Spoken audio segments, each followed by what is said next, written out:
हाँ सर, एक आज बहुत क्लियर है। बहुत बढ़िया।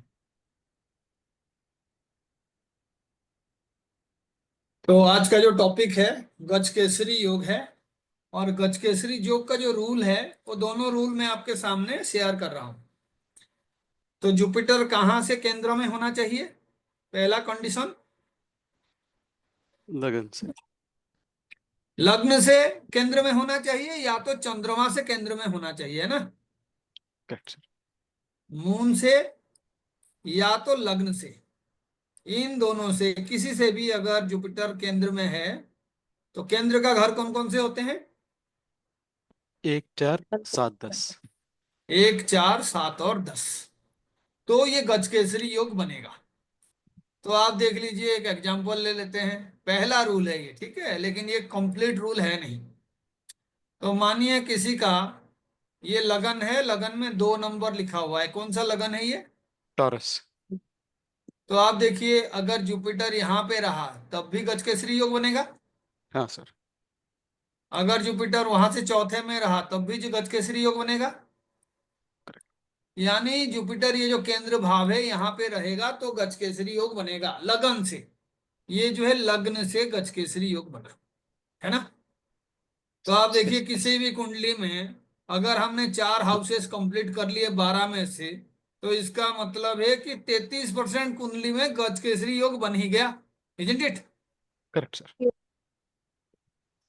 अब हम फिर से देखेंगे कि ये जो कंडीशंस हैं जिसमें हम गजकेसरी योग बना रहे हैं, अब ये तो हम लग्न कुंडली से बना रहे थे। मानिए किसी का चंद्रमा यहाँ पे है, इधर चंद्रमा है ना, यानी दूसरे हाउस में चंद्रमा है।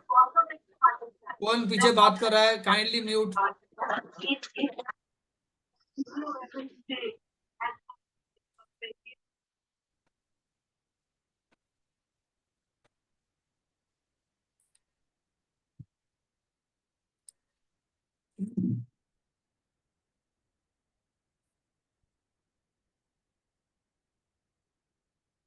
तो आप देखिए चंद्रमा यहाँ पे है। मानिए आप कुंडली के लिए जानने के लिए लियो लगन का कुंडली ले लेते हैं, लियो का, और चंद्रमा यहाँ पे है।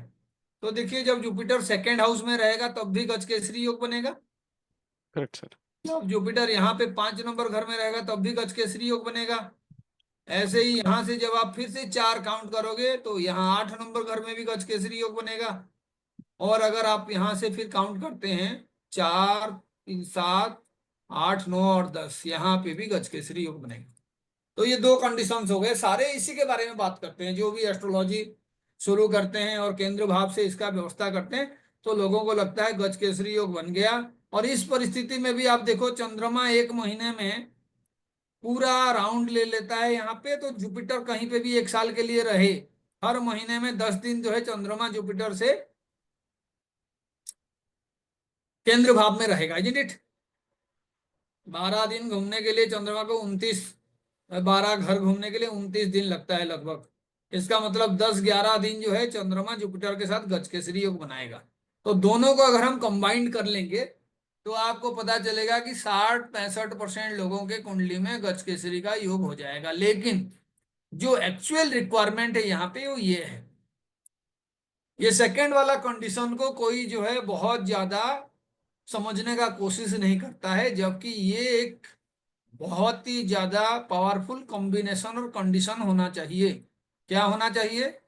Jupiter to be aspected by Venus और मर्क्यूरी।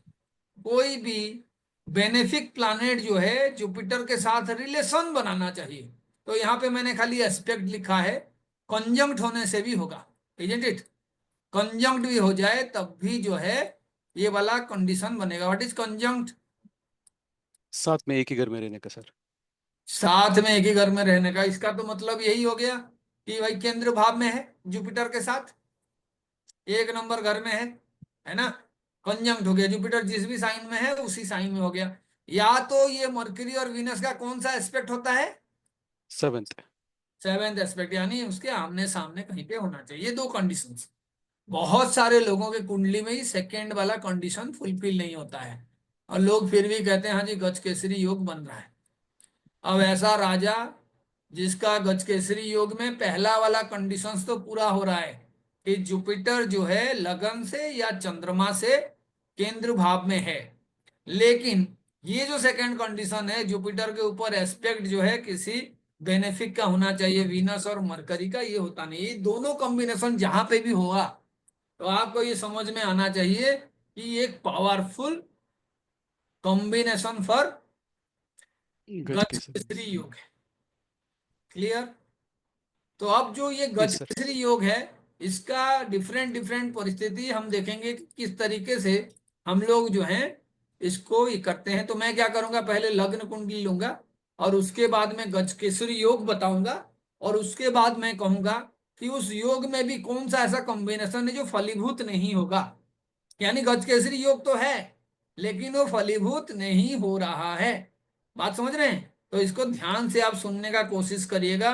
इससे कोई भी राजयोग आपके कुंडली में होकर भी उसका रिजल्ट आपको नहीं मिल रहा है, ये आपको समझने में आसानी हो जाएगा। ये कौन से लगन का कुंडली है?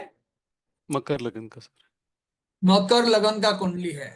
तो अब बताइए, जुपिटर जो है यहाँ पे रहेगा तब भी गजकेसरी योग बनेगा, करेक्ट। उसके बाद यहाँ पे रहेगा तब भी गजकेसरी योग बनेगा। करेक्ट। ठीक है? तो आप देखिए ये चार कंडीशन में लगन से गजकेसरी योग बन रहा है। लेकिन अब मैं कहूंगा किसी के कुंडली में अगर जुपिटर इस तरीके का गजकेसरी योग बना रहा है, 10 नंबर साइन में है और लग्न में है, यानी नीच का जुपिटर है, तो गजकेसरी योग निष्फल हो जाएगा। बात समझ रहे हैं? करेक्ट क्यों सर। निष्फल हो जाएगा? क्योंकि जो क्योंकि प्लैनेट आपको अच्छा रिजल्ट देने के लिए आया है वो डेबिलिटेटेड है। बात समझ गए? वो डेबिलिटेटेड डेफिनेटेड। है। तो इसका मतलब है कि उसका स्ट्रेंथ के हिसाब से गजकेसरी योग का एक मतलब है कि वो जिस हाउस में जुपिटर रहेगा ना, उसी से रिलेटेड पराक्रम दिखाएगा। तो आप सोच लो कि अगर गजकेसरी योग हो रहा है और वो पराक्रम दिखाने का बारी आ रहा है, तो पहले तो जुपिटर का खुद का स्ट्रेंथ जो है बहुत ही स्ट्रांग होना चाहिए। तो आप देखो दूसरे केस में, आप केस 2 ले लेते हैं। यहाँ पे जो जुपिटर है, फोर्थ हाउस में जुपिटर है, तो साइन कौन सा हो गया? मेष। वृष राशि, 10 11 12 और 1 मेष राशि हो गया है ना। 1 नंबर साइन में जुपिटर है और लगन से है, ये गजकेसरी योग बन रहा है। उसके बाद देखिए 2 3 और 4, 4 नंबर में गजकेसरी योग बन रहा है। या आपका जो है यहाँ से जैसे ही आप काउंट करेंगे तो आपका जो साइन नंबर होगा 7 नंबर में होगा। तो बताओ इनमें से सबसे स्ट्रॉन्ग गजकेसरी योग कौन सा है? Fourth sir, 7th house. Exalted है। तो आपको डाउट होना नहीं चाहिए। 7th हाउस में जो गजकेसरी योग बन रहा है, यहाँ पे ये जो है इन सबसे स्ट्रॉन्ग है। कारण क्या है? पहला एग्जाल्टेड सर। कारण तो यह है कि आपका जो जुपिटर है, जुपिटर जो है एक्सल्टेड बन रहा है चंद्रमा के राशि के होने के वजह से। यहाँ पे लेकिन जुपिटर अपने शत्रु राशि में है। शुक्र जो है जुपिटर का शत्रु है। कहीं पे भी सम लिखे कुछ भी लिखे, लेकिन आप नेचर समझ जाइए, ये देव गुरु हैं और ये जो है आपके दैत्य गुरु हैं। ठीक है? तो इनके नेचर के बीच जैसे भी हो हमेशा एक कंपटीशन रहता है, और वो बहुत अच्छा मित्र नहीं है। लेकिन फिर भी इसके बाद कोई अगर कहेगा तो मैं इसको भी सेकंड कह सकता हूं। लेकिन यहाँ पे जुपिटर जो हाउस वाइज डेबिलिटेड हो गए। बात समझ गए? Correct sir. 10 नंबर घर का जुपिटर, तो इसीलिए ये अपने मित्र राशि में जब मंगल के घर में है, लेकिन यहाँ पे आप देखो मंगल का एनर्जी डेबिलिटेटेड होता है। बात समझ रहे हैं? करेक्ट। क्योंकि फोर्थ हाउस है और मंगल जो है चंद्रमा के घर में डेबिलिटेटेड होता है। हाउस वाइज फोर्थ हाउस में मंगल डेबिलिटेटेड होता है। तो इसका एक मतलब ये हुआ कि अगर आपने लग्न जो है 10 नंबर का ले लिए, मकर लग्न ले लिए, तो वहां पे जो जुपिटर आपका योग बनाएगा वो उतना अच्छा नहीं होगा। तो आप इस तरीके से समझ सकते हैं कि एक हिसाब से ये एवरेज गजकेसरी योग बनेगा। लेकिन अब हम एक बार समझते हैं कि अगर इस तरीके का कोई योग बनता है और वहां पे भी हम ये देखना चाहते हैं कि इसका रिजल्ट कैसा होगा, क्योंकि ऐसे तो मैं जितने राशियां हैं उनको लेके बता सकता हूं कि हाँ जी कहाँ पे अच्छा है और कहाँ पे बुरा है। लेकिन आपको साथ में ये भी देखना होगा कि ये जो गजकेसरी योग है ये रिजल्ट किस तरीके से दे रहा है। तो पहले तो हम हाउस वाइज रिजल्ट को देखेंगे। हाउस वाइज तो आपको कहाँ पे फोकस करना है? गजकेसरी योग बनने के लिए पहले तो रूल्स पे फोकस करना है। लग्न या चंद्रमा से जुपिटर जो है 1, 4, 7 और 10 नंबर भाव में यानी केंद्र भाव में होना चाहिए। और जब आप ये देख लोगे तो ऐसे मत बताना कि भाई आपके जीवन में तो बहुत सारे सुख सुविधाएं, गाड़ियां, घोड़ा, अर्थ, सब कुछ है। क्योंकि गज केसरी का पहला मतलब तो यही होता था पुराने काल में, जो भी राजाएं होते थे उनका पराक्रम के साथ साथ उनके जो अश्वबल होता है, उनके जो सैन्य बल में जितने नंबर ऑफ हाथी होते थे उनको देखा जाता था। केसरी का मतलब है पराक्रम वाला इंसान। राजा को केसरी के साथ जो है तुलना किया जाता है। भारत में किसको पंजाब केसरी कहा जाता है? लाला लाला लाजपत राय। लाजपत राय। पता है, इसका मतलब है कि एक इंसान जो है बहुत ही स्ट्रांग है, लाला लाजपत राय केसरी। तो अल्टीमेटली इसका जो पहला फोकस था ना वो फोर्थ हाउस के ऊपर था इस योग का। फोर्थ हाउस किसका कारक होता है? मदर हाउस सुख स्थान। सुख। तो सुख स्थान है। इसका मतलब कौन सा खुशियां ज्यादा होना चाहिए उस इंसान के पास? रथ होना चाहिए उसका, चैरियट, है ना, घोड़ा, गाड़ी। तो आज के डेट में उसके जगह पे क्या हो जाएगा? कार। कार। बस। और क्या हो जाएगा? लैंड, है ना। भाई करेक्ट। राजा तो तभी बनोगे ना आपके पास बहुत सारे लैंड भी है, आपके पास जो है साधन है, घूमने के लिए सुख सुविधा बहुत है। तो इसीलिए खास करके इसको जो है फोकस किया जाता है फोर्थ हाउस को लेके। और ऐसे भी जुपिटर जो है फोर्थ हाउस में उच्च का होता है। तो इसका मतलब है कभी भी कोई गजकेसरी योग बना रहा है तो सबसे बेस्ट जो पोजीशन है वो अगर फोर्थ हाउस का जुपिटर के साथ बन रहा है तो आप समझ जाओ कि ये रियल काइंड ऑफ गजकेसरी योग है। क्लियर? Clear sir. ऐसे किसी भी कुंडली में किसी तरीके का योग बने, लेकिन जुपिटर अगर 10th हाउस में वो बना रहा है तो फिर आप समझ जाओ कि इसमें जो गजकेसरी योग का स्ट्रेंथ है वो average. Are you getting it? क्यों? Yes sir. Debilitated sir, natural काल पर। Debilitated, house wise debilitated. तो अब मैं पूछूंगा आपको कौन सा गजकेसरी योग बिल्कुल ही निष्फल हो जाएगा, तो आपका क्या उत्तर होगा? 10th हाउस का सर। इसका उत्तर यही होगा कि जहां पे भी गजकेसरी योग आप बना रहे हो और मानिए जुपिटर जो है इस साइन में है, यहाँ पे जुपिटर है ना। इसका मतलब मैं 1 नंबर का चार्ट ले लिया, कौन सा है ये? निष्फल। एरीज। एरीज में अब देखो यहां से लगन से जुपिटर यहाँ पे है, लेकिन नीच का जुपिटर है। अभी मैं मानो यहाँ पे मून को भी रख देता हूं, तब भी जो है दो दो जगह से जुपिटर जो है गजकेसरी योग बना रहा है, इजंट इट? करेक्ट। यानी लगन से भी गजकेसरी योग बन रहा है और चंद्र चंद्रमा से। से भी गजकेसरी योग बन रहा है। लेकिन जो जुपिटर है उसी का ही स्ट्रेंथ बहुत ज्यादा कमजोर है। House wise debilitated and sign wise debilitated, तो निष्फल है। अगर मानो ऐसे कंडीशन में आपने देखा कि यहाँ पे जो है आपका वीनस है, वीनस, बात समझ रहे हैं, हाँ सर। या यहाँ पे मरकरी है, तो भी जो स्ट्रेंथ है थोड़ा सा बढ़ेगा, लेकिन इसको प्रयत्न बहुत ज्यादा करना पड़ेगा। वीनस और मरकरी का दृष्टि संबंध हो रहा है, 2 नंबर रूल यहाँ पे अप्लाई हो रहा है। या तो वीनस मरकरी यहाँ पे हैं, जुपिटर के साथ हैं, लेकिन सबसे पहला पराक्रम किसका होगा? जो खुद का स्ट्रेंथ है, सेल्फ स्ट्रेंथ, है ना, वो सबसे पावरफुल होना चाहिए। ये आपको समझना होगा। किसी भी पर्टिकुलर योग, राजयोग बन रहा है, जो रिजल्ट देने वाला प्लानेट है, जिसके स्ट्रेंथ पे वो राजयोग चल रहा है, उसका खुद का स्ट्रेंथ क्या है। तो आप मानो ऐसे कुंडली आपने देखा, रूल सारे अप्लाई हो रहे हैं, लेकिन जुपिटर का स्ट्रेंथ नहीं है, तो आप किसी को बहुत नेगेटिव मत बोलिएगा। आपको ये कहना है कि आपको पराक्रम दिखाना है, अपने सुख सुविधा हासिल करना है, जुपिटर को आप अच्छा करना चाहते हो, तो आपका जुपिटर का स्ट्रेंथ जो है हमें देखना होगा। तो आप क्या करोगे जुपिटर का स्ट्रेंथ देखने के लिए? आप फिर से जाओगे और जुपिटर का स्ट्रेंथ देखने के लिए एक बार नवमांश भी देख लेना, एक बार जो है जुपिटर कौन से नक्षत्रों में है वो भी देख लेना। और आप अच्छे एस्ट्रोलॉजर हो तो फिर आप उसको स्टडी करके थोड़ा बहुत सोलेस दे सकते हो, लेकिन आप खुद समझ जाना कि उस इंसान को राजा बनने में जरूरत से ज्यादा प्रयत्न करना पड़ेगा। लेकिन मानिए मैं एक बहुत ही सुंदर राजयोग और गजकेसरी योग का एग्जाम्पल देना चाहता हूं। तो फिर आप देखो वहीं पे ही ये बनेगा 1 नंबर लगन। और यहाँ पे जो है आपका जुपिटर है। अब जुपिटर क्या हो गया? नीच का Exalted both ways. Exalted Jupiter हो गया, हाउस वाइज भी और जो है साइन वाइज भी, है ना। correct. क्या मस्त कॉम्बिनेशन है यहाँ पे। ये कौन सा साइन है? 10th मकर 10।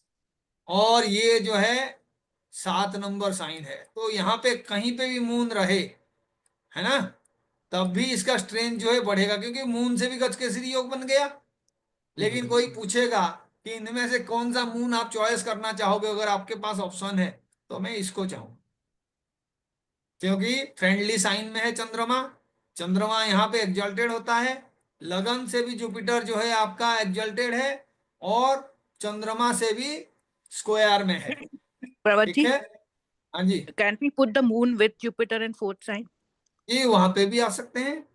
तो एक कंडीशंस आपको ये भी देखना होगा कि आप जो है ये दो कंडीशंस जहां पे है, हमने क्या किया, जुपिटर और मून एक साथ ले गए, 1 नंबर में ये रख दिए, और यहाँ पे हमने जुपिटर और मून को रख दिया। तो मून क्या हो गया? स्वगृही हो गया, इजंट इट, अपने ही घर में हो गया मून।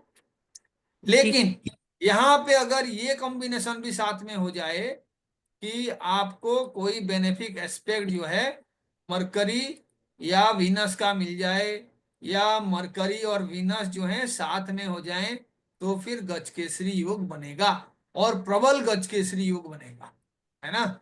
ऐसा इंसान 4th हाउस में जुपिटर है, तो उसको एक तो पैसे का कमी नहीं होगा, बहुत ही प्रसन्न चित्त होगा, वो कहीं पे भी जाएगा, पीस सेटलमेंट करने के लिए जो कैपेबिलिटीज है ना, वो बड़े आराम से पूरा कर सकता है।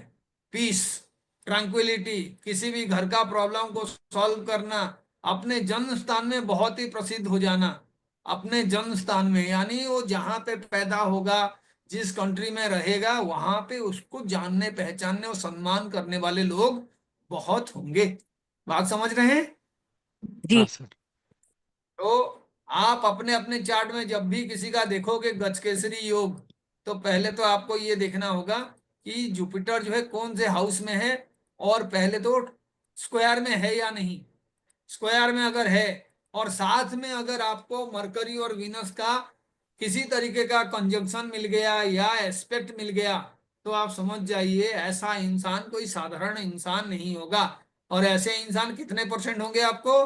यू विल ओनली गेट 3%, है ना, नॉट मोर देन दैट। कहाँ 70% का बात कर रहे थे, और कहाँ हम 3% पे आ गए, है ना। तो अब हाउसेस के हिसाब से हम इनको देखते हैं।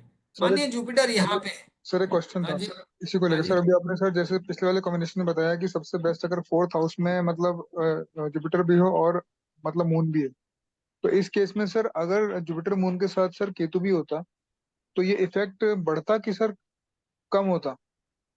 अब हम उस पे भी आएंगे। पहले तो हमें बहुत सारे प्लानेट को कंजम्प्ट कराना है अभी, है ना। लेकिन आप देखिए जब जब जो प्लानेट रहेंगे, तो मैं अभी एग्जांपल में ये सारी चीजें भी डिस्कस करूंगा। और मैं एक चीज आपको यहाँ पे रिक्वेस्ट करना चाहता हूँ, ये जो तरीका है हम चार्ट को देखने का या कोई प्रिडिक्शंस करने का, आप इसको किसी भी तरीके का राजयोग में जोड़ोगे, क्योंकि भारत में जितने लोगों का राजयोग है, उनका अगर संख्या में गिनाने जाऊं, तो हमारे देश में कम से कम लोगों के कुंडली में किसी ना किसी तरीके का राजयोग होगा, या बहुत ही बढ़िया एक योग होगा, 90% कुंडली में, है ना। और हमारे देश के कितने परसेंट लोग जो है सुबह से शाम तक 5 किलो अनाज के ऊपर डिपेंड करते हैं, वो भी एग्जैक्टली यही इसी परसेंटेज के पास है। तो इसीलिए आपको ये कॉम्बिनेशन सारा देखना पड़ेगा कि उनके शत्रु कौन है, उनके साथ कौन क्रिएट कर रहा है प्रॉब्लम। फॉर एग्जाम्पल, ये जैसे अभी पूछा गया, उसी चीज को समझाने के लिए मैं जो है एक अच्छा एग्जाम्पल देना चाहता हूँ। गजकेसरी योग का कॉम्बिनेशन है ना। इधर 10 में मंगल है, मार्स, मार्स, है ना, और साथ में जो है राहु है, मार्स और राहु का कॉम्बिनेशन है। तो ये कुंडली फिर से आपका यही वाला हो गया। और यहाँ पे आप देखो जुपिटर, और साथ में कौन है? मून। बहुत ही बढ़िया कॉम्बिनेशन है, इजंट इट। Yes, sir. लेकिन आप देखिए यहाँ पे लग्नाधिपति का कंडीशन देखिए, ये कौन है? मार्स है, लग्न का अधिपति। यानी आपका जो मेंटल एक्यूमेन है उसको कौन चलाएगा? Rahu, but it is exalted both ways as well. हाँ हाँ, वो एग्जल्टेड है, तभी तो मैं बता रहा हूँ एग्जल्टेड। लेकिन मंगल है, मंगल एग्जल्टेड है, और यहाँ पे जो है मंगल के साथ राहु का कॉम्बिनेशन है। कर्म क्षेत्र में राहु, मंगल और राहु, इसका मतलब एक्सेसिव एनर्जी है। लेकिन ऐसे इंसान का एंगर इशू होगा ही होगा। पीछे जो भी बात कर रहे हैं ना, काइंडली म्यूट कर दीजिए, या घर में बहुत ज्यादा अगर काम है तो आप इसका रिकॉर्डिंग सुन लेना प्लीज। एंगर इशू है ना, या तो आप जो है अपना रिकॉर्डिंग बंद करके बैठिए। आप सुनने के लिए अगर सुन रहे हैं तो काइंडली ये भी ध्यान रखिए, एक म्यूट का ऑप्शन आपके भी मोबाइल में होगा, कर दीजिए उसको। एंगर इश्यूज काफी होगा, जहां पे भी मंगल और राहु का कॉम्बिनेशन हो जाए तो ऐसे इंसान अपना एनर्जी कौन से इशू में खत्म कर देगा? एंगर इशू में। इसका माइंड का जो भी कैपेबिलिटी है, वो किसी भी चीज को मैनिफेस्ट करने से पहले ये एंगर इशू में इतना दुश्मन बना लेगा, इतना अपना नुकसान कर देगा कि ये रिजल्ट उसको मिलेगा नहीं। क्योंकि आप देखो, चंद्रमा मन का कारक है, और अगर मन को किसी भी तरीके से स्पॉइल करने का किसी प्लैनेट के पास कैपेबिलिटी है तो वो कौन है? राहु Chandrama. सर, राहु। लग्नेश। बात समझ रहे हैं? लग्नेश, लग्नेश का कैपेबिलिटी है कि मन को खराब कर सकता है या अच्छा कर सकता है। तो जब वो लग्नेश ही किसी तरीके से किसी प्लानेट के साथ रह के खुद को एक हिसाब से आप कह सकते हो अपने एनर्जी को नलिफाई कर दिया, या कोई ऐसा पर्टिकुलर ट्रेट है जो उसके कंट्रोल में नहीं है लेकिन उस कॉम्बिनेशन के वजह से बन रहा है, तो फिर आपका कोई भी राजयोग जो है किसी भी तरीके से फलीभूत नहीं हो पाएगा। यानी अगर आपको कोई अच्छा रिजल्ट मिलने का चांस भी है, लेकिन आपका ये एंगर इश्यूज रहेगा, तो फिर वो रिजल्ट आप मैनिफेस्ट नहीं कर पाओगे। तो इसीलिए पहले तो आपको देखना है कि आपका ये जो लग्नेश है, ये लग्नेश का पोजीशन क्या है। इसका Prabhat, एक अर्थ ये, question था यहाँ पे. What हाँ if ji, that person was in the armed forces, like the police या ऐसे कोई जगह पे काम कर रहे, तो भी same issue होगा? मैम देखिए, पुलिस में काम करे, आर्मी में काम करे, वो तो कॉम्बिनेशन हम 10th Lord, 10th house, 10th जो दशमांश आप पढ़ते हो उसमें देख लेंगे। लेकिन ये अच्छा. उसका नेचुरल टेंडेंसी है। मंगल और राहु का कॉम्बिनेशन का मतलब एंगर इशू होगा। तो ये एक रेमेडी Understood. के तौर पे भी आप मान लीजिए कि ऐसा इंसान जिसके पास इतना बढ़िया राजयोग है, जिसके पास बहुत अच्छा चीजें हैं, विरासत में उसको मिला है, उसके पापा और जो पुश्तैनी प्रॉपर्टीज वगैरह इतना है, उसके घर में गाड़ियां वगैरह इतना ज्यादा है कि वो 7 पुश्तों तक अगर खाएगा तब भी खत्म नहीं होगा। लेकिन एक सिंगल नेगेटिव इशू, मैं जैसे बार बार एग्जांपल में बताता हूँ कि आपने अगर एक टंकी ले लिया और उसमें आप जितना भी पानी आप इनफ्लो कराओ, अगर कहीं से एक छोटा सा भी लीकेज है तो आप समझ जाओ कि वो लीकेज के वजह से जो है वो टंकी खाली हो जाएगा। तो ये Understood. Negative Thank you. चीजें जो है, they are always acting like leakage. Even छोटा लीकेज हो, एक बांध में बहुत बड़ा जो है स्टोरेज के लिए आपने कर रखे हो, लेकिन वहां पे एक छोटा सा क्रैक हो जाए ना, अल्टीमेटली उस पे जब आप केयर नहीं करोगे तो तबाही मचा सकता है। Are you getting it? तो Understood, sir. Thank energy you. कहाँ से आपके पास आ रहा है, उससे बहुत ज्यादा जरूरत है कि आपका एनर्जी कौन से काम में वेस्ट हो रहा है। आप खुद ही सोचो, एंगर इशू है तो वो क्या करेगा? अपने घर में शांति का कोई भी बहुत बड़ा प्रयास वो करेगा नहीं। छोटे छोटे बातों पे ही उसको ऐसे लगेगा कि मैं अपना जो है रूल्स करूं। यहाँ पे तो मंगल का मतलब ही यही है। मंगल का मतलब सैनिक है, मंगल का मतलब सेनापति है, और साथ में ये असुरों का सेनापति राहु, दोनों मिल गए, तो ये किसी का बात ही नहीं सुनेगा। और जब आपके पास पेशेंस नहीं होता किसी का बात सुनने के लिए, आपके पास एक तरीके से आपका पेशेंस आप खो चुके हो, तो इसका मतलब मून क्या हो गया आपका? जहां पे भी रहे बाधक. डेबिलिटेटेड हो गया है ना। स्ट्रॉन्ग मून का मतलब है कि आपके पास सुनने का, समझने का, शांति से किसी चीज के ऊपर सोचने का एनफ कैपेबिलिटी है। उसको इन्फिनिटी कैपेबिलिटी कहते हैं, बहुत कैपेबिलिटी है। लेकिन जब वो आपका एंगर इशू आ गया तो ये कैपेबिलिटी ही नहीं है ना, दोनों चीजें एक साथ तो हो ही नहीं सकता। इंसान इंटेलिजेंट होगा, इंसान का जो है मन में काफी पावर होगा, बहुत कुछ कर सकता है, लेकिन उसका एनर्जी वेस्ट कर रहे हैं। कौन सा कॉम्बिनेशन? मंगल और राहु, जबकि मंगल काफी स्ट्रांग है, उसके बावजूद भी ये हो रहा है। आपको ये चीजों को समझना होगा। ऐसे में एक दूसरा एग्जांपल दे रहा हूं।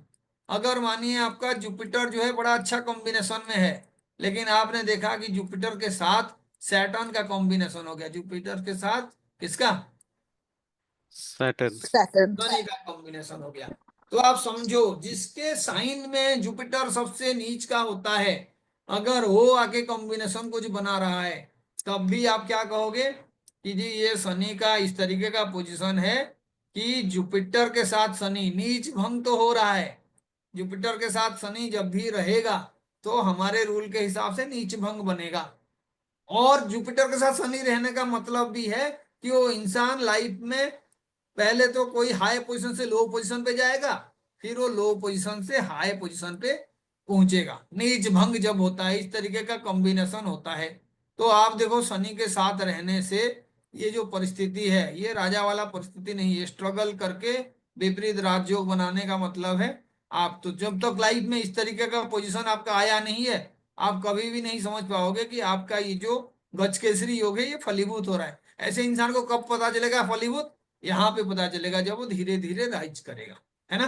तो शनि के साथ जुपिटर है, इसका मतलब क्या हुआ, क्या करने से उसका गजकेसरी योग एक्चुअल में बनेगा, कर्म करने से सर। उसको शनि के एनर्जी के ऊपर फोकस करना है, उसको रेस्पॉन्सिबिलिटी निभाना है। मैं बार बार कहता हूँ शनि के साथ है तो आप लाइफ में बहुत ज्यादा रेस्पेक्ट पाने का छोड़ दो, आप सिर्फ कर्म पे फोकस करो और रेस्पॉन्सिबिलिटी फोर्थ हाउस से रिलेटेड यहाँ पे एग्जाम्पल के लिए ले रहा हूँ। तो इसीलिए एक कॉम्बिनेशन ये हो गया। सेकेंड, आपने देखा कि गजकेसरी योग बन रहा है, लेकिन आपने साथ में ये भी देखा कि जुपिटर जो है सूर्य के साथ है और बहुत ही क्लोज डिग्री में है, क्या हो जाएगा, कंबस्ट सर। कॉम्बस्ट। बहुत ही क्लोज डिग्री में जब होगा तो जुपिटर का एनर्जी एक्चुअल में सूर्य के एनर्जी के सामने नील के बराबर हो जाएगा। तो उनके बीच एक पर्टिकुलर डिस्टेंस होना चाहिए, बात समझ रहे हैं, एक पर्टिकुलर डिस्टेंस जी। होना चाहिए। उस डिस्टेंस पे आपको ध्यान रखना है, नहीं तो सूर्य के तेज के वजह से जो है इसमें ईगो इशू जा सकता है, ईगो, और इसी वजह से वो अपना नुकसान करेगा। उसको सही और गलत का फैसला लेने से पहले ईगो जो है कभी भी सही फैसला लेने के लिए मौका ही नहीं प्रोवाइड करेगा। तो आपको ये भी सारी चीजें देखना है कि आपका गजकेसरी योग को एक्चुअल में कैंसिल कौन करा रहा है, डिफरेंट डिफरेंट कॉम्बिनेशंस देखना है, स्ट्रेंथ देखना है, उसके बाद उनका जो कॉम्बिनेशंस पे रिजल्ट को समझना है। कई बार क्या होता है, हमें ऐसे प्लानेट मिल जाते हैं जो गजकेसरी योग बना रहे हैं, आपको दिख रहा है गजकेसरी योग है, लेकिन उनका डिस्टेंस उतना ज्यादा होता है कि अगर हम उसको चलित चार्ट में चेक करें तो वो अलग अलग हो जाते हैं। फॉर एग्जांपल यहाँ पे जुपिटर है और यहाँ पे ही मून है, लेकिन जुपिटर 3 डिग्री का है और पता चला मून जो है वो 28 डिग्री का है। अब देख लो जुपिटर और मून के बीच काफी डिस्टेंस हो गया, करेक्ट। है ना। आपको लग रहा है कि भाई ये एक ही हाउस में है तो गजकेसरी योग बन रहा है, लेकिन मानो इसका जो है 8 डिग्री का लगना है, 8 डिग्री का लगना है। तो आप देखो जब भी आप यहाँ से हाउस को कैलकुलेट करोगे तो आपको ये पता होगा 30 डिग्री के लिए ऐसे कैलकुलेशन लेते हैं, 8 से 15 डिग्री और इसके पीछे 8 डिग्री, है ना। तो आप देखोगे जब हाउस का कैलकुलेशन होगा तो ये जो हाउस है, मानो ये आपका 3 नंबर साइन है, तो जेमिनाई का कौन से डिग्री तक जाएगा, ये 23 डिग्री तक। करेक्ट। और शुरू कहाँ से होगा, 15 डिग्री पहले सर। ये आपका भी 23 डिग्री मान के चलो, है ना, 23 डिग्री पीछे, क्योंकि एंड जहाँ पे हो रहा है उतना डिग्री वहां से 30 डिग्री होगा हाउस। करेक्ट। 23 डिग्री वृषभ से 23 डिग्री जो है आपका मिथुन तक ये हुआ है। तो पता चला ये मून कहाँ पे आ गया, मिथुन से आगे चला गया, इजंट इट, करेक्ट। मिथुन से आगे चला गया। और जुपिटर को देखोगे तो जुपिटर जो है वहां पे आ रहा है, तो अब इनका हाउसेस ही चेंज हो जाएगा। तो इसको समझने के लिए मैं आपको एक मैथमेटिकल वेन डायग्राम भी बता रहा हूँ, जिसको आप समझ सकते हो कि जब इस तरीके का कॉम्बिनेशन होता है और हम लोग जो है किसी तरीके से समझने के लिए करते हैं, तो आप मान के चलो यहाँ पे जो आपका जुपिटर है उसका एक पर्टिकुलर जो है स्पीयर ऑफ इन्फ्लुएंस है, हम इसको 9 डिग्री का मान लेते हैं ना। अब अगर जुपिटर के साथ मून का भी स्पीयर ऑफ इन्फ्लुएंस 9 डिग्री का मान लें और वो आपस में जो है मानिए 9 डिग्री के डिस्टेंस में है, ठीक है, दोनों के बीच 9 डिग्री का डिस्टेंस है, सेम साइन में है लेकिन 9 डिग्री का डिस्टेंस है, क्या मतलब हुआ कि जुपिटर का मानिए आपका 12 डिग्री है और मून का जो है 21 डिग्री है ना। 12 डिग्री और 21 21 degrees. डिग्री। तो इस एग्जांपल में क्या होगा, जुपिटर का अगर मैं पोजीशन से 9 डिग्री तक लूंगा, पूरा मून को जो है कवर कर सकता है ना, या आधा मून को कवर कर सकता है, क्योंकि ये बीच का पोजीशन है मून का, और इधर भी मून जो है जुपिटर को कवर कर सकता है ना।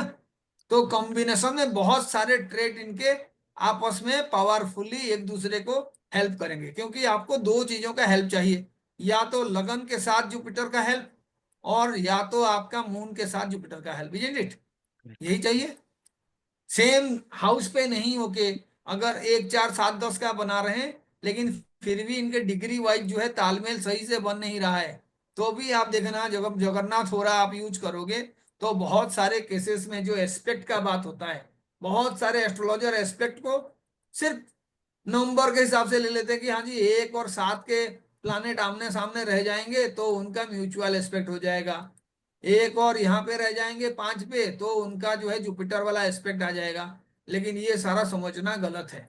एग्जैक्टली एस्पेक्ट का वैल्यू कहाँ पे काफी ज्यादा होगा, जब मानिए आपका कोई पर्टिकुलर प्लानेट है जो आपका 12 डिग्री में है, एक पर्टिकुलर साइन में है, मानो ये आपका जेमिनी साइन में है 12 डिग्री में, और जेमिनी साइन में 12 डिग्री में है, तो मैं यहाँ पे जो है प्लानेट को सन ले लेता हूँ, मानो सन जो है 12 डिग्री में है जेमिनी साइन में, तो आप यहाँ से 5 काउंट करो जेमिनी से, या पीछे से 5 काउंट करते हैं, तो मानो हमने जो है यहाँ पे एक्वारियस वाला साइन लिया, एक्वारियस से जेमिनी को काउंट करो कितना होगा, 9 sir. 11 12 1 2 और 3, 5 हाउस हो गया ना, Correct. 11 12 और 1 दिन, यानी जुपिटर यहाँ पे होगा तभी फिफ्थ एस्पेक्ट करेगा जेमिनी के ऊपर, Correct.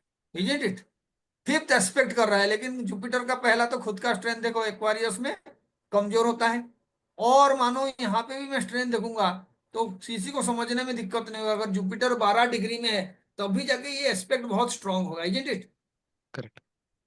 क्योंकि एग्जैक्टली जो है 4 हाउसेस का डिफरेंस रहेगा, 120 डिग्री का डिफरेंस रहेगा। लेकिन मानो आप इसी तरीके से चीजों को समझने के लिए कर रहे हो, और कोई प्लानेट जो है आपके लगन में 1 डिग्री में है, लेकिन जो 7th हाउस का जो प्लानेट है वो 28 डिग्री में है, अब इनका कोई स्ट्रॉन्ग एस्पेक्ट नहीं है, आप सिर्फ 1/7 एक्सिस ही देख रहे हो, लेकिन आप खुद समझ जाओ 1 डिग्री और 28 डिग्री का मतलब क्या हो गया।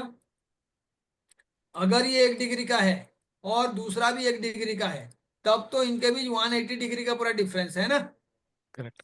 लेकिन 28 का मतलब है ये ऐसे हो गया, यानी 28 डिग्री का और एंगल जो है ज्यादा हो गया, 180 के जगह पे ये आपका 208 डिग्री तक का हो गया, 28 डिग्री मिला दो 208। तो यहाँ पे ये एक्चुअल में खाली हाउस वाइज आप देख के बता रहे हो, लेकिन मैथमेटिकली ये कोई बहुत स्ट्रॉन्ग एस्पेक्ट नहीं है।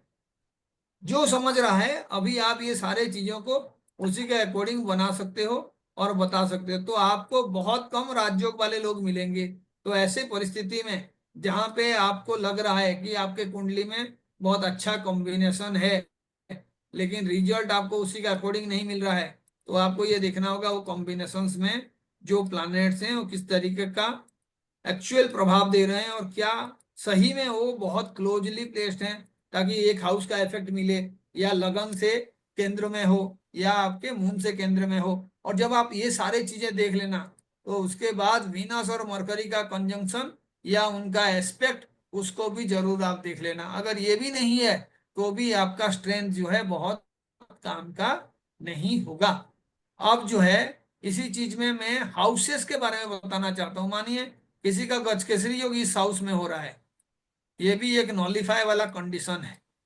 8 नंबर घर में जुपिटर हो और चंद्रमा कहीं पे यहाँ पे रह जाए, जितना अच्छा चंद्रमा हो, आप पहले तो देख लो, तो 1 2 3 4 आ गया ना, केंद्र में आ गया जुपिटर, है ना। लेकिन अष्टम हाउस का ये रिजल्ट है, सबसे खराब दुस्तान में खराब है हाउस, यानी आप सोच लो दैवी कृपा इस इंसान के पास एक्चुअल में नहीं है कि ये जो है इन चीजों में कोई बहुत बड़ा नाम कमा ले या आगे बढ़ जाए, because of the 8th house. लेकिन कोई कहेगा सर अगर मैं कुंडली के हिसाब से देखूं और ये 8th हाउस जो है 4th साइन हो रहा है, तो कैसे करें, 5 6 7 8 9, यानी जुपिटर का ही साइन। तो आप देखो लग्नेश क्या हो गया, यहाँ पे कमजोर हो गया, दुस्तान में बढ़ गया। Correct. दुस्तान में बैठ गया, तो लगन का स्वामी कमजोर हो गया, हाउस वाइज कमजोर हो, लेकिन यहाँ पे जब लगन का स्वामी कमजोर हो गया तो अब हम यहाँ पे इसको समझने का कोशिश करेंगे। अगर इसको किसी भी तरीके से नेम फेम वगैरह मिलेगा तो अब जुपिटर जो है रिसर्च के फील्ड में बड़ा अच्छा कर सकता है ना, रिसर्च के फील्ड में बहुत अच्छा कर सकता है। कर सकते इसको इस हाउस के एनर्जी को प्यूरिफाई करने के लिए अपने इन लॉज के साथ बहुत अच्छा रिलेशनशिप रखना पड़ेगा। उसके बाद एस्ट्रोलॉजर भी अच्छा बन सकता है अगर वो अपना नियत साफ रखता है और अपना जो है क्वालिटीज को एनहेंस करने के लिए, जुपिटरियन टेंडेंसी को एनहेंस करने के लिए किसी तरीके का प्रयत्न कर रहा है। ये तभी फलीभूत होगा अगर यहाँ पे विनस या मरकरी जो है रह जाएं, या इनको विनस और मरकरी का किसी तरीके का साथ यहाँ पे मिले तो उसको चांसेस है उस गजकेसरी योग का लाभ पाने के लिए। लेकिन this is difficult combination of the Gajakesari yoga. ऐसे ही 12th में है तो 12th में होगा तो आप समझ जाओ गजकेसरी योग अगर 12th में बन रहा है तो उस इंसान का सबसे बड़ा गुण कौन सा होगा? अगर 12 नंबर घर में जुपिटर है तो क्लैरिटी, मेडिटेशन। चैरिटी, दान देने का क्वालिटी उसके अंदर होना चाहिए। और ये अपने आप कभी भी नहीं होता है, कुंडली में तो सब कुछ होता है, सारे प्लैनेट होते हैं, लेकिन उस क्वालिटी को बढ़ाना पड़ता है। तो आप समझ जाओ 12th हाउस में है और अगर जुपिटर यहाँ पे बन के गजकेसरी योग बना रहा है तो जैसे मानो जुपिटर मून यहाँ पे 9th हाउस में हो गया, या आप जो है मून से ही बनेगा। 12th हाउस का जुपिटर का मतलब सिर्फ मून से ही बनेगा, लगन से तो बनेगा ही नहीं। तो मून से जब बनेगा तो ये कॉम्बिनेशन हो सकता है। आप देखो एक तो 4 हो गया, इधर भी मून रहेगा तो ये देखो आपका जो है ये वाला मून 6ठे हाउस का मून है, खराब हो गया, और ये 12 हाउस का मून है, जुपिटर है। तो इसका कॉम्बिनेशन जो है अच्छा करने के लिए उस इंसान को चैरिटी के ऊपर बहुत ज्यादा ध्यान देना है ना। चैरिटी, इसका मतलब है वो जितना ज्यादा दान पुण्य करेगा तभी जाके वो फेमस बनेगा। तो आपको ना ये चीजों को समझना है कि गजकेसरी योग सिर्फ होने से आपको जो है संसार में प्रशंसा, गाड़ी घोड़ा, रहने के लिए सुंदर घर, माँ से आशीर्वाद, जन्मभूमि में प्रतिष्ठा, ये सारा आराम से मिलेगा नहीं। उसके लिए दोनों कंडीशंस पूरा होना चाहिए। क्लियर? Clear sir. किसी को कोई डाउट है? नहीं। बहुत ही बढ़िया। सर एक क्वेश्चन था। हाँ जी, पूछिए। इनका तो एक अजीब सा हाँ रिलेशन है। अगर वो जी। एक ही घर में है हम्म। तो गजकेसरी योग तो जरूर बनता है, लेकिन मर्क्यूरी मून, जुपिटर मर्क्यूरी, इनका अ, वो किस तरह से एनालाइज करना है सर? हाँ जी, पहला तो बात है कि एस्पेक्ट का क्या मतलब होता है ना। हाँ, एस्पेक्ट का मतलब को समझना बहुत ज्यादा जरूरी है। आप अगर एस्पेक्ट को समझेंगे तभी जाके इन चीजों को आप कर पाएंगे। आप लोगों को स्क्रीन शेयर हो रहा है ना? हाँ सर, हम देख रहे हैं। है ना? तो आप देखो It's पहला paused. बात जो है कि अब कॉम्बिनेशन को समझिए। ये जुपिटर लिखने का मतलब ही हो गया कि मेरा जो है गजकेसरी योग बन रहा है, ये जुपिटर बना रहा है, ठीक है।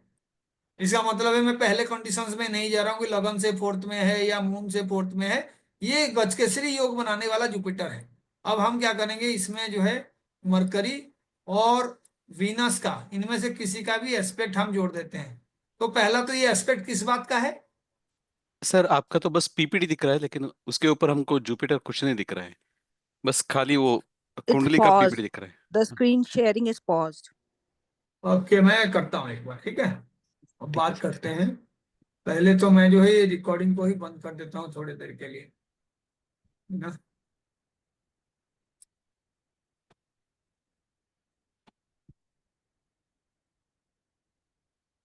अब मुझे बताना एक बार, अगर दिखे तो आपको बताना है, ठीक है।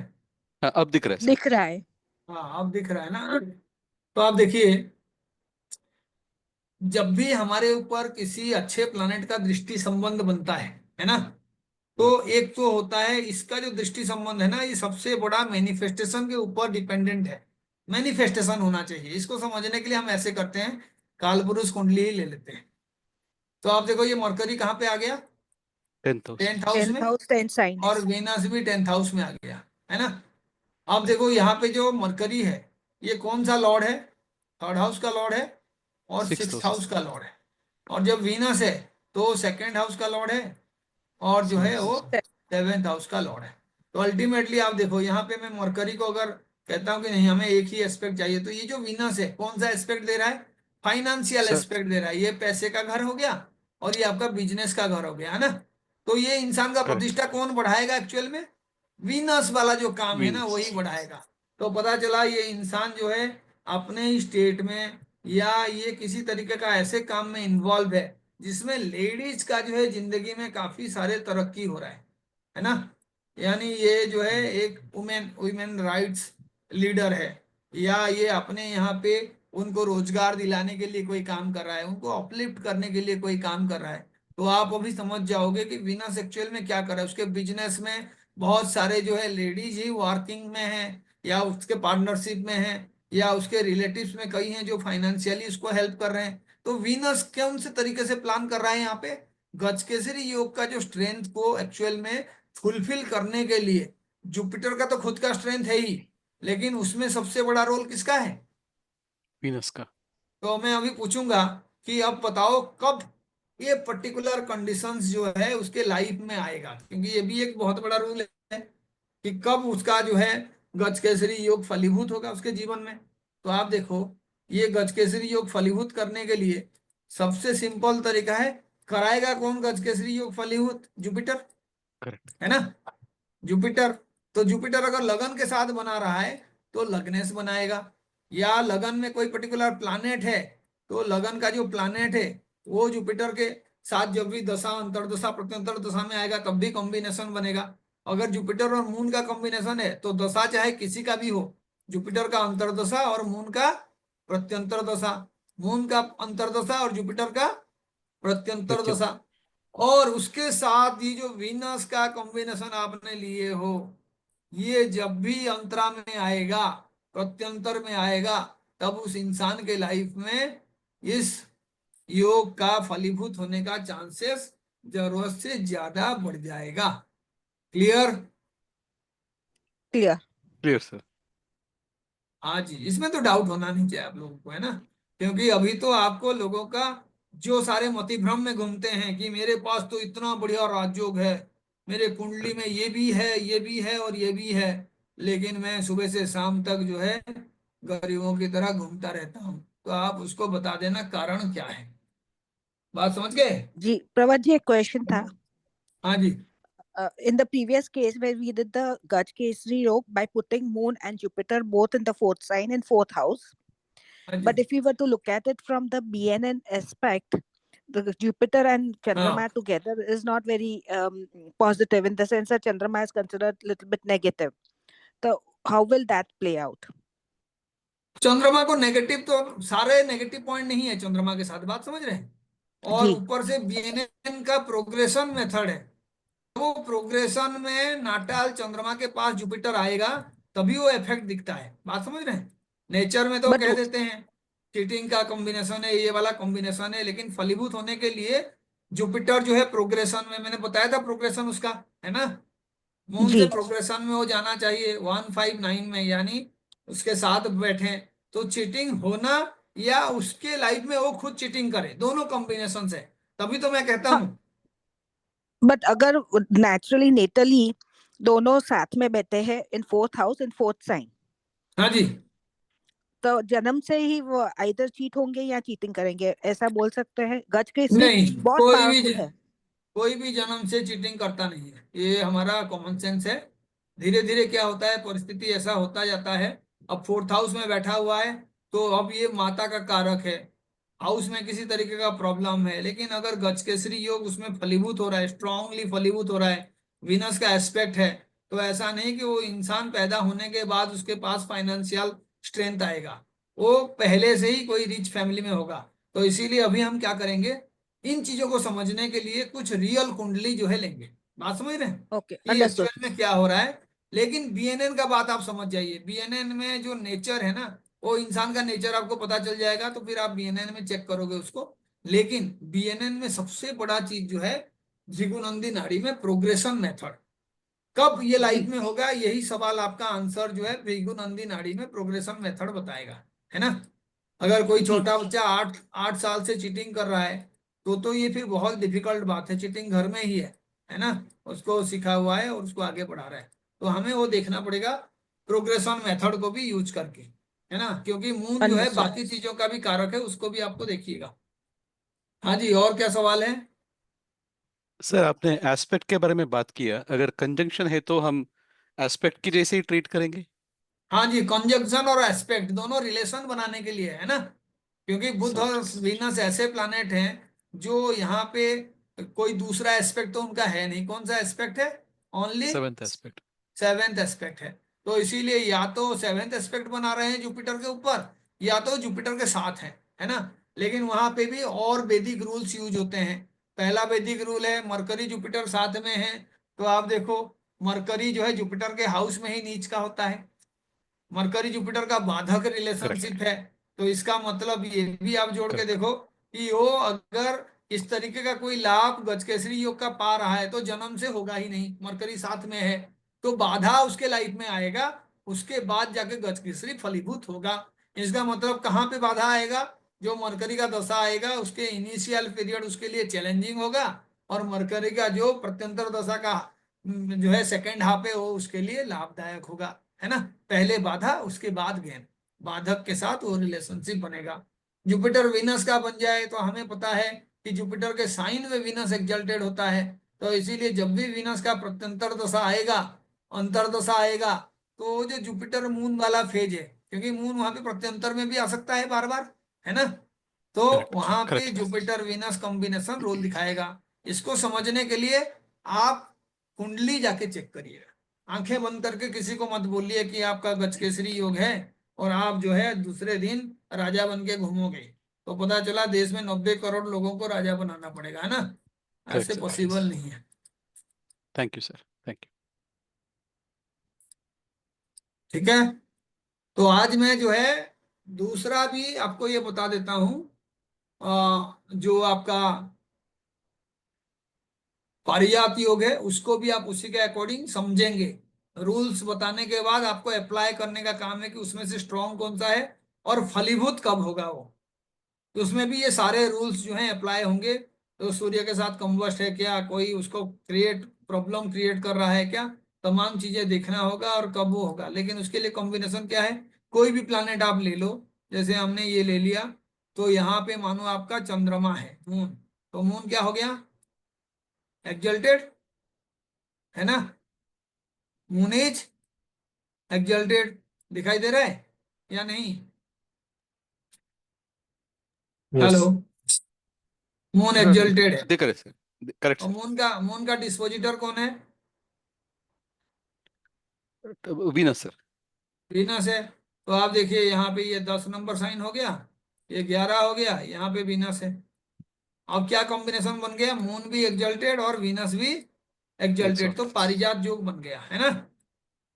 जब करेक्ट कोई सर। प्लैनेट एक्सल्टेड होता है तो ये बेसिक रोल बना रहा है पारिजात। पारिजात जो है, जो देवताओं का ऑर्चर्ड है हेवन में, है ना, उसका सबसे सुंदर फ्लावर का नाम पारिजात है। पारिजात पुष्प है ना, सबसे सुंदर पारिजात। अब इसका ये भी मतलब है कि ये जिस भी हाउस में ये बन रहा है उसी को लेके उसमें कोई ऐसा क्वालिटी होगा जिसको हर कोई सराहेगा, ए ब्यूटीफुल क्वालिटी। तो आप देखो यहाँ पे क्वालिटी एक्चुअल में ये बेस प्लैनेट बना रहा है जिसका एक्सल्टेशन हम कंसीडर कर रहे हैं और सेकंड स्टेप फुलफिल कर रहा है वो। तो पहला तो एक्सल्टेशन कौन बना रहा है, मून, उसके बाद उसका डिस्पोजिटर वीनस भी एक्सल्टेड है, तो ये मून का पारिजात योग बन रहा है ना। लेकिन कोई कहेगा वीनस का पारिजात योग तो बन नहीं रहा है, यहाँ पे इस कॉम्बिनेशन में बन रहा है क्या?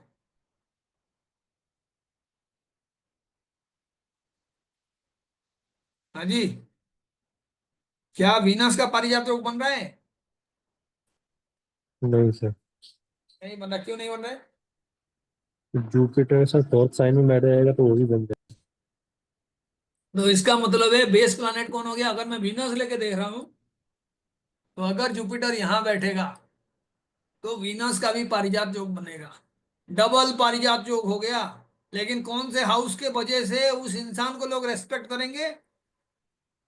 बेस प्लैनेट को देखना है, मून। बेस प्लैनेट, है ना। पहले तो मून का पारिजात योग बन रहा था, तो इसलिए चंद्रमा का गुण हावी होगा उसके ऊपर, और 11th हाउस को लेके वो जो है काफी पॉपुलर, काफी लोगों से जो है एक हिसाब से आप कह सकते हो सोशल स्टेटस बड़ा अच्छा होगा, हाँ, इन्फ्लुएंसर होगा, पावरफुल इन्फ्लुएंसर। तो आपको ये भी देखना होगा, लगन का स्वामी आके यहाँ पे बैठा हुआ है और उसका डिस्पोजिटर भी एग्जल्टेड है। 9 और 11 नंबर घर के सारा रोल उसको मिलेगा। बहुत ही हाईली एजुकेटेड होगा इंसान। वीनस अच्छे क्वालिटी का है तो उसका क्रिएटिविटी हाई लेवल का होगा, वो किसी कला में निपुण होगा। मून उसका एग्जल्टेड है, फाइनेंशियली बहुत ज्यादा रिच होगा। तो आप समझ जाओ अमिताभ बच्चन टाइप का योग होना चाहिए उसका, है ना। पॉपुलैरिटी कहाँ पे ज्यादा होगा, पैसा कहाँ पे ज्यादा होगा, एजुकेशन कहाँ पे बढ़िया होगा, ओवरऑल ग्रोथ का बात हो रहा है। लेकिन वीनस और जुपिटर का एग्जल्टेशन अभी हम बात कर रहे हैं, ये पारिजात योग बना रहा है। तो बेस प्लैनेट कौन हो गया यहाँ पे, शुरू में जहां जिसको ले रहे हो वो बेस प्लैनेट है, यानी वीनस पारिजात योग बना रहा है। अब वीनस पारिजात योग बना रहा है तो इसका मतलब है 9th हाउस जुपिटर, एजुकेशन के फील्ड में वो इंसान बहुत ज्यादा नाम करेगा। Are you getting it. कौन सा एजुकेशन, वीनस और जुपिटर है तो किसी भी तरीके का जो आर्ट्स का फील्ड है उसमें वो अच्छा करेगा, आर्ट्स, है ना, कला के क्षेत्र में। लेकिन ये दोनों अलग अलग हो गए, ये फाइनेंस को रिप्रेजेंट करने वाला हाउस, ये फाइनेंशियल वाला हाउस है, ये जो है किसी भी तरीके का प्रसिद्धि, स्टेटस, सोशल स्टेटस उस इंसान के बारे में बताने वाला हाउस। तो इसीलिए 9th हाउस के वजह से उस इंसान का जो है पर्सनालिटी बहुत ही स्ट्रांग होगा। दोनों गुरु वहां पे इन्वॉल्व हैं तो एजुकेशन के फील्ड में ये काफी नाम करेगा। अब मैं कहूंगा मिलिट्री के फील्ड में कोई अच्छा नाम कर रहा है तो कौन सा पारिजात योग होना चाहिए। हाँ जी, मार्स एग्जॉल्टेड और सन। बेस प्लानेट ही आपका पर्याप्त योग बनाना चाहिए। तो पता चला आपका जो है मंगल यहाँ पे है ना, मंगल 10th हाउस में है और 10th साइन में है, मंगल 10th साइन में है तो बहुत ही बढ़िया है। तो आप मंगल को साथ में ले लो और आप देख लो यहाँ पे, मैं कोई नंबर लिखने से पहले मैं क्या करूंगा, यहाँ पे मार्स को बिठा दिया। एक्सल्टेड मार्स होने का मतलब है, क्योंकि यहाँ तो एक्सल्टेशन से ही शुरू होगा चीजें, 10th साइन होना चाहिए, है ना। Yes, sir. आप देखो इसका डिस्पोजिटर शनि, बहुत ही बढ़िया, है ना। तो आप देखो यहाँ पे ये जो है स्ट्रॉन्ग मार्स से बना हुआ पारिजात योग है। तो एक तो मतलब ये हुआ कि सैटर्न और मार्स से बन रहा है, और ये दूसरा जो हाउस है ये बिजनेस का हाउस है ना। तो अल्टीमेटली पता चला कि ये इंसान जो है मिलिट्री सर्विस में गया, या 10th का मतलब है किसी पर्टिकुलर इंस्टीट्यूट का हेड बना, और इसका काम करने का जो तौर तरीका है, बैलेंस बनाने का जो तौर तरीका है, जो हिसाब से ये कर्मठ तरीके से अपने ड्यूटीज को फुलफिल करता है, उसी से ही वो जो है पारिजात जोग पाएगा, बहुत लोग उसको प्रशंसा करेंगे। 7th हाउस का है तो अल्टीमेटली आप देखना ऐसे इंसान के शादी के बाद ना तरक्की करने का चांसेस बहुत ज्यादा बढ़ जाता है, जबकि पत्नी के साथ इतना अच्छा रिलेशन नहीं होगा, है ना। अपने स्पाउस के साथ अच्छा रिलेशन नहीं होगा, पति के साथ अच्छा रिलेशन नहीं होगा बाहर, लेकिन वो मेंटेन करने का पूरा कोशिश करेंगे कि हम तो कभी झगड़ते नहीं है, we are the best couple. अपने स्थिति को सही बजाय रखेगा, एंगर इशू अगर नहीं रहा तो ये इंसान बहुत तरक्की करेगा। लेकिन ये बेस प्लैनेट के ऊपर ध्यान देना है आपको। अब बताओ बुध का पारिजात योग बन सकता है क्या जी, किसी भी पारिजात योग में बुध शामिल हो सकता है। नहीं Yeah, जो it's exalted in अगर its own वर्गों में sign. होगा तो सर।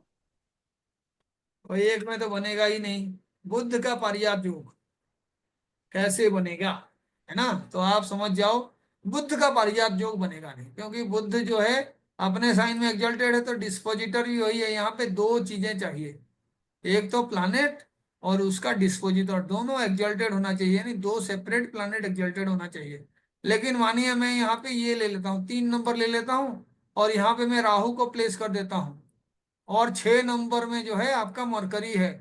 अब देखो राहु का जो है क्या बन जाएगा, Exaltation. पारिजात योग, ठीक है। राहु यहाँ पे है 2 नंबर साइन में, राहु और यहाँ पे जो है आपका 12 नंबर साइन में वीनस है। अब क्या बन जाएगा राहु का? पारिजात योग। पारिजात। तो कॉम्बिनेशंस को देखो, आपको पता चल जाएगा। जब भी होगा तो ये बेस प्लैनेट अपने हाउस में और अपने स्ट्रेंथ के हिसाब से आपको जो है पारिजात योग यानी लोगों से काफी ज्यादा प्रसिद्धि दिलाने वाला काम करेगा और लोग अपने बारे में बहुत अच्छा बात करेंगे। तो आप देखो राहु सेकंड हाउस में किस तरीके का पारिजात योग बनाएगा। सेकंड हाउस है, ये इंसान का रिलेटिव्स इसको बहुत लाइक करेंगे। लाइक करें या ना करें, सबको इसके नाम पे अपना परिचय देंगे। जैसे अभी मोदी जी अपने घर नहीं जा रहे हैं, भाइयों से बात ढंग से नहीं करते हैं, सिर्फ माँ को जाते थे देखने के लिए, वापस आ जाते थे। बाकी अंबानी वगैरह का शादी में तो जाते हैं, अपने किसी रिश्तेदार के शादी में किसी ने अभी तक देखा नहीं इनको जाते हुए। अब लेकिन इनके रिलेटिव किसी को भी मिले, आप जानते हो मैं मोदी का भतीजा हूँ, मैं मोदी जी का भतीजी हूँ, ये कहेंगे ही कहेंगे। ये है यहाँ पे पारिजात योग बनाने वाला कॉम्बिनेशन। एग्जाम्पल है ना। और मैं मोदी जी कहा हूं, मैं किसी का पूरा नाम नहीं दिया हूं आप, लेकिन इसको इस तरीके से समझ सकते हैं, है ना। अभी डेमोक्रेसी है, हम लोग थोड़ा थोड़ा अगर कोई एग्जाम्पल देने के लिए किसी के बारे में बात करें तो चलेगा, कुछ दिन के बाद वो भी नहीं चलेगा। तो ये आपका बेस प्लैनेट के ऊपर ध्यान देना है। और मैं फिर भी आपको कह रहा हूं, ये फलीभूत होने के लिए, जैसे मानो राहु और वीनस का कॉम्बिनेशन है और आप अल्ट्रा रिच बनने जा रहे हो, आप विदेश में नाम कमाने जा रहे हो, आपका किसी तरीके का ऐसा एक बिजनेस या इन्वेस्टमेंट है जिससे खूब पैसा आपको मिलेगा, क्योंकि राहु मल्टीप्लायर है और वीनस जो है वो आपका धन का कारक है, किसी भी तरीके का ऐश्वर्य का कारक है। तो जब भी राहु और वीनस का दशा आएगा या जब भी वीनस और राहु का अंतर्दशा प्रत्यंतरदशा, तब ये कॉम्बिनेशंस बनेगा। ये जो कब बनेगा वाला आंसर है, इसको आप अप्लाई करना मत भूलना। और मुझे लगता है अब किसी का भी ये तरीके का योग बन रहा है, लेकिन उसमें से ये डिस्पोजिटर का ऊपर कोई नेगेटिव प्लैनेट का दृष्टि जा रहा है तो इसके स्ट्रेंथ कम हो जाएंगे, या सूर्य क्लोज कॉम्बस्ट में आ गया तो ये खराब हो जाएंगे, या कोई पूछ रहा है यहाँ पे केतु आ गया तो क्या होगा। तो केतु आने का मतलब है पहले ये योग बनेगा, फिर उसके बाद केतु अपना काम करेंगे, क्योंकि केतु डिटैचमेंट का कारक है। तो जब तक किसी के साथ अटैचमेंट नहीं होगा, डिटैचमेंट हो ही नहीं सकता है। तो इसीलिए केतु तभी काम करता है जब आपका अटैचमेंट भली भांति हो जाए, isn't it. Ketu 5th house में है, तो केतु जो है प्यार को डिटैच कराएगा, है ना। किसी के भी केतु 5th हाउस में है तो आप समझ जाओ कहीं ना कहीं पे एक बहुत स्ट्रॉन्ग लव रिलेशनशिप था, केतु उसको कैंसिल किया। तो जिसके लाइफ में केतु 5th में है और अब कोई लव रिलेशनशिप उसके आया नहीं है, उसको दुखी नहीं होना चाहिए। he will definitely fall in a very strong love relationship and he will be detached one। ठीक है। आपका जो है 10th केतु है, इसका मतलब है कि आपको पहले एक जॉब मिलेगा, फिर आप जॉब छोड़ के जाओगे। केतु जहां पे भी होता है 2-3 बार उन चीजों को रिपीट कराता है, 3 बार, है ना। सेकेंड हाउस में केतु किसी का है, वो चाहे जितना रिच हो, उसके लाइफ में ऐसे 2 बार टाइम आएंगे जहां पे उसके पास कुटी कौड़ी भी नहीं होगा। ये केतु का काम है, full powerful Ketu. So remember this, Ketu यहाँ पे है तो कोई कहेगा इसका मैरिज नहीं होगा, लेकिन ऐसा नहीं है, इसका मैरिज होगा और केतु फिर डिटैचमेंट कराएगा। ठीक है, तो इसीलिए खुश रहना है। केतु जहां पे है ये पहले राहु वाला काम करेगा, you will be given that thing then the thing will be snatched. तो दुखी नहीं होना है, आपको 50% खुशियां मिलेगा ही मिलेगा। हाँ, केतु। तो जब आपको इस तरीके का कॉम्बिनेशन है, आपको पहले से पता है कि केतु अपना काम करेगा, तो उस टाइम में आप बारिश के लिए कुछ ना कुछ सेविंग करना शुरू कर दो, आप केतु के नेगेटिव इफेक्ट से बच जाओगे। या प्रभु जी, कोई ऐसा केतु दोस्त लग्न बना में लो। हो तो? केतु लग्न में हो तो आपका जो स्टेटस है उसी से डिटैच कराएगा आपको। तो डिटैच कराना एक फोर्सिव प्रोसेस भी हो सकता है ना। केतु के लिए कोई रूल नहीं है, इसका मतलब है you will be very well known, है ना, वेल नोन। या आपके दोस्त वगैरह जो है आपके बारे में कहेंगे कि क्या मेंटल स्ट्रेंथ है इस इंसान का, क्या डिफिकल्ट मैथमेटिक्स सॉल्व कर सकता है, कितना बड़ा एस्ट्रोलॉजर है, मुंह से कुछ भी बोलता है केतु, सब सही हो जाता है, वेरी त्रिकालदर्शी ट्रू, है ना। उसके एकदम बाद सही है। ठीक है। तो तो फिर इसीलिए उसकी रेमेडी क्या करनी है? रेमेडी यही है कि जो चीज भगवान ने दिए हैं उन्हीं से दोबारा उस चीज को मांग लो। केतु जो है बिलीव करता है किसके ऊपर? स्पिरिचुअलिज्म के ऊपर। तो बी स्पिरिचुअल, है ना। उसके बाद केतु के लिए गणेश जी हैं हमारे, है ना। फिर केतु के लिए और कौन हो सकते हैं? जितने भी आपके देवी हैं, छिन्नमस्ता माँ हैं, वराह अवतार है, जहां पे भी आपको लगे कि हनुमान जी मेरा सेवा कर सकते हैं, हेल्प कर सकते हैं, मुझे मुक्ति दे सकते हैं, हाँ पूजा कर सकते हैं, तो हनुमान जी का करिए। केतु का पावर ठीक करने के लिए आपको डिटैचमेंट डेली बेसिस पे पालन करना होगा। डिटैचमेंट कैसे करोगे? बहुत ज्यादा किसी के साथ लिंक ना हो, है ना। आप अपना ड्यूटी कर रहे हो लेकिन आप बहुत ज्यादा अटैच्ड नहीं हो किसी के साथ। और जहां पे केतु है उस फील्ड से डिटैचमेंट 90% लोग जो है डेफिनेटली एक्सपीरियंस करते हैं। केतु अगर 5th हाउस में है मिसकैरेज होगा ही होगा। तो कई पूछते हैं भाई मेल चार्ट में केतु है तो कैसे मिसकैरेज होगा? तो आप उसको समझने में देरी है, लेकिन ये समझने का अर्थ ये है कि 5th हाउस चाइल्ड के लिए होता है, और जो है फीमेल का भी चाइल्ड होता है और मेल का भी चाइल्ड होते हैं, तो they will face the miscarriage issue. तो ये समझने वाला बात है। उसके बाद केतु यहाँ पे है तो ये आपका क्रिएटिविटी का हाउस है, ये आपका जो है किसी तरीके का स्किल का हाउस है। तो आप देखना कोई स्किल कर रहे हो, एक चीज आप कुछ दिन के बाद छोड़ दिए, तो भी वो डिटैचमेंट है। तो आपको जिस चीज को बचाना है उस हाउस से रिलेटेड कई चीजों को आपको छोड़ देना है ना। तो फिर आपका केतु जो है, जैसे सेकेंड हाउस है, सेकेंड हाउस में केतु है, फाइनेंशियल प्रॉब्लम करेगा। लेकिन आपने क्या किया? उन रिलेटिव्स वगैरह जो यूजुअली आपको बहुत ज्यादा रेस्पेक्ट नहीं करते हैं या आपको बहुत ज्यादा इंसल्ट करते हैं, आपने उनको जो है छोड़ दिया, कोई रिलेशन नहीं, सिर्फ हाय हेलो ऊपर देखने के लिए बात कर लिए। तो आप जो है केतु का वो जो पैसे वाला इफेक्ट है ना उसको कम कर रहे हो। केतु का मतलब ये सेकेंड हाउस वाणी का हाउस है, आप जो स्पीच देते हो। तो आप क्या करोगे? हर हफ्ते 2 दिन 3 दिन जो है कोशिश करोगे 2 घंटा 4 घंटा एक्टिव टाइम में क्या करने के लिए? मौन व्रत करने के लिए। तो केतु डिटेचमेंट दे ही रहा है। जो डिटेचमेंट केतु कराएगा उस हाउस से रिलेटेड स्वयं ही कुछ डिटेचमेंट का प्लान आप कर लो। सेकेंड हाउस है, वाणी बंद करा दो थोड़े दिन के लिए, एक दिन बात मत करो हफ्ते में। केतु डिटेचमेंट का कारक है तो रिलेटिव से डिटैच हो जाओ। केतु किसी तरीके का ये मुख को भी रिप्रेजेंट करता है, तो पता चला एक दिन इस तरीके से जाप करो कि आपको अपना बाकी डेली जो काम है फंक्शन है भूल गए, अपने अपने जो मुंह का किसी तरीके का कोई जत्न ही नहीं लिए, है ना। मेकअप करने का कोई जरूरत नहीं है, एक दिन छोड़ दिया आप बिना मेकअप के, नेचुरल मेकअप के चले। तो आप ये केतु का रिमेडी कर रहे हो, बहुत ही आसान है रिमेडी और ये काम करते हैं सारे। ठीक है, खाना छोड़ दिए, ये खाने का घर है, एक दिन फास्ट करना शुरू कर दिए, तो इसका मतलब क्या हुआ? सेकेंड हाउस का जो केतु है प्यूरिफाई हो जाएगा और आप जो भी बोलोगे आपके वाणी में सरस्वती माँ वास करेंगे, है ना। केतु इज द कारक ऑफ इंट्यूशन। तो केतु जो है नेचुरली इंट्यूशन यानी 5th हाउस का कारक है, 8th हाउस का कारक है। तो फाइनेंशियली ग्रोथ होगा आपका, है ना। आपका एस्ट्रोलॉजिकल नॉलेज बहुत बढ़ जाएगा, आपके ससुराल के साथ अच्छा रिलेशन होगा, रिसर्च में बहुत ही अच्छा करोगे, हाई क्वालिटी मैथमेटिशियन होगे, कोई भी स्किल आप सीखे हो उसमें सूक्ष्मता मिलेगा, सूक्ष्मता, है ना। सूक्ष्मता का मतलब स्पेशलिटी, है ना। जैसे वो मोनवाक करता था, कौन? Michael Jackson. माइकल जैक्सन, एक ही स्टेप उसको दुनिया में फुल पॉपुलर बना दिया, माइकल जैक्सन, है ना। ऐसे तो बहुत सारे स्टेप्स होते हैं लेकिन एक जो है उसका ट्रेडमार्क स्टेप बन गया। जैसे हमारे शाहरुख खान का एक ट्रेडमार्क स्टेप है दोनों बाहों को फैलाना, है ना।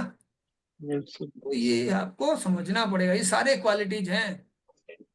जिसको रिमेडी नहीं आता है वो रिमेडी खुद ही जो है ना इन्वेंट कर सकता है ना। इन्वेंट करेगा वो, जुपिटर। जुपिटर सर अगर 9th हाउस में हो तो किस चीज से मतलब डिटैचमेंट होगा? 9th हाउस का मतलब है कि उसका कोई ना कोई हायर एजुकेशन का डिग्री इनकम्प्लीट होगा या उसमें बहुत ज्यादा मेहनत करना पड़ेगा। 9th हाउस में केतु है ना। फादर से दूरी हो जाएगा, यानी रिलेशन खराब हो जाए या ऑन टाइमली फादर का डेथ हो जाए। तो इसीलिए इस तरीके का नेगेटिव चीजों से बचने के लिए आपको 9th हाउस के चीजों को किसी तरीके से डिटैच होना शुरू हो जाएगा। एक गुरु हैं, आप गुरु के साथ रोज बात कर रहे हो, आप गुरु को कह दीजिए सर मैं कुछ दिन के लिए जो है तपस्या करने जा रहा हूँ, तो मैं 1 महीना बात नहीं कर पाऊंगा, लेकिन आप गुरु का केयर ले रहे हो, डिटैचमेंट हो गया। फादर से डिटैचमेंट, पापा मैं पढ़ाई करने के लिए जा रहा हूँ और आप बुरा मत मानिएगा, मैं वहां से आपसे बात करता रहूंगा, लेकिन आप फादर से दूर हो गए।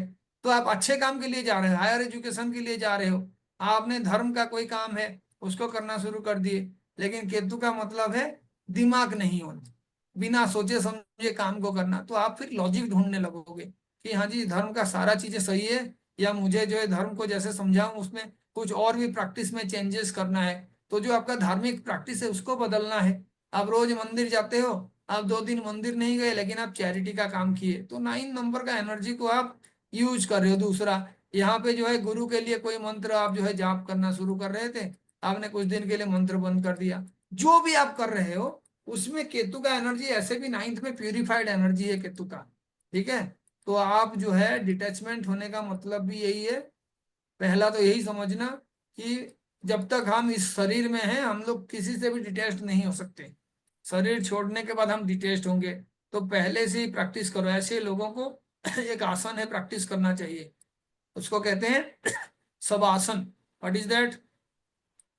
सर लेट के अपना सब बॉडी को एकदम ढीला छोड़ देते हैं ताकि बिल्कुल डेड बॉडी की फिर और हाँ, as observe if you are करते ए हैं। डेड बॉडी, है ना, शवासन प्रैक्टिस करो, है ना। बहुत सारे चीजें हैं, डिटैचमेंट बहुत आसान चीज है ना। पहला तो डिटैचमेंट का स्टेप है बहुत ज्यादा अटैच्ड हो जाना, है ना। जैसे लोग हैं, किसी को कहोगे सिगरेट छोड़ना है तो उसके पता चला कि सिगरेट से रेल बना दिया उसने, सिगरेट पी पी के। तो वो अटैचमेंट जो है ना, उसको जब आप बंद करोगे तो डिटैचमेंट ऑटोमेटिक होगा। बहुत सारे चेन स्मोकर हैं, एक टाइम में वो सिगरेट छोड़ देते हैं। बहुत सारे ऐसे शराबी हैं जो शराब पी के रास्ते के किनारे गिरते रहते हैं, लेकिन एक टाइम में लोग देख के उनको आश्चर्यचकित हो जाते हैं कि भाई ये कैसे शराब छोड़ दिया। बात समझ रहे हैं? केतु का टाइम है पावरफुल। केतु जो है एक सन्यासी है, केतु जो है एक भिखारी है। किसी सन्यासी को आपने गुरु बना लिया, केतु 9th हाउस का एक्टिव हो जाएगा, क्योंकि 9th हाउस गुरु है। तो आप देखना ये अघोरी बाबाओं का बहुत सारे जो है शिष्य बन जाते हैं, शिष्या बन जाते हैं अघोरी बाबा। Right sir. तो बताने वाला बात है ना। सन्यासी, अपने गुरु को छोड़ के कोई नया गुरु तलाश करना, वो भी जो है केतु को एक्टिव करने वाला बात है। गुरु तो मिलते रहते हैं, है ना। आप मैथ सीख रहे हो किसी गुरु से, 1 साल सीखे, आपने छोड़ दिया, फिर फिजिक्स सीखना शुरू कर दिए, फिर आपने एस्ट्रोलॉजी सीखना शुरू कर दिए। तो आपके नए नए गुरु जब होंगे केतु एक्टिव हो जाएगा, ठीक है। Thank you sir. काफी टाइम हो गया, आज इतना ही पढ़ाते हैं ना, एस्ट्रोलॉजी खत्म हो जाएगा ना। Thank you so much. हाँ जी, Thank you, thank you sir. नमस्कार। Sir. Thank you very much sir. नमस्कार। Thank you, sir. Thanks a lot, sir. Good evening, sir. हाँ जी, नमस्कार।